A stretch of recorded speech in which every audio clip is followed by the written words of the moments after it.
Today we're doing Paula's calf brisket and potato cake. The potato cake is called Ulnyik. Paula's my mum and she's been making this dish for years and years at our Passover festival. This dish takes me back to my childhood for as long as I can remember. She makes it on every Passover and it's her specialty. This is a cut of meat that you can't buy in a normal butcher. It's called a calf brisket, but really what it is a veal brisket or a veal breast left on the bone. It's a weird looking thing. So on one side it looks like a brisket and on the other side it's just got all the bones. This is how I make it, exactly like my mother made it, and it's really one of our favourites. Okay, first we've got to chop onions. So for each brisket we need 4 onions and they're chopped roughly, so you don't have to stress about fine chopping for this one. Don't do any chopping in the Monday Morning Cooking Club kitchen without our goggles. I love food. I have a passion for food and an obsession, my mother calls it. Cooking with her started it off for me, and since then my life has been about food. 1/3 of a cup of oil. And it's fine, you don't have to preheat the oil, you can just put the onions in, put the oil in and then cook it. And I'm just tossing them through so they get coated in oil. And then just gonna leave them. We don't want them too brown because they're gonna be on top of the brisket for 3 hours. We're gonna cook it bone side up, so we're gonna start on the non-bone side with the onion. So half of the onion mixture on each one. So all over. There's a little bit of oil, so bring the oil with it. And be generous with the salt because it really adds to the dish. So onion flakes, dried onion flakes, but really if you've got a problem with them, just leave them out.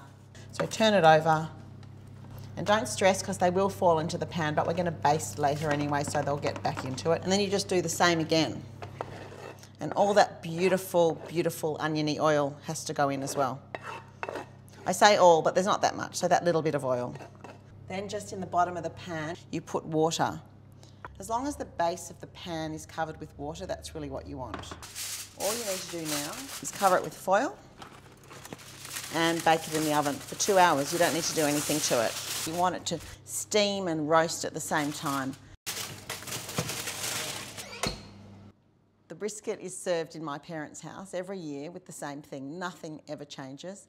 It's a dish called potato Ulnyik that she serves with it, which is like a big potato cake. You need potatoes, you need to peel them and you need to grate them.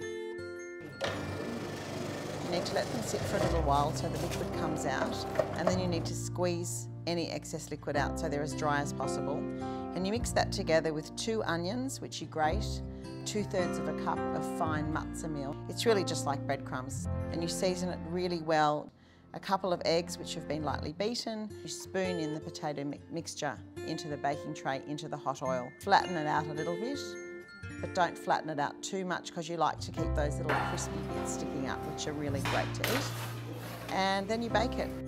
And the great thing about this potato cake is that you can cook it in the afternoon or even the day before you need it, and then cut it into squares and just reheat it.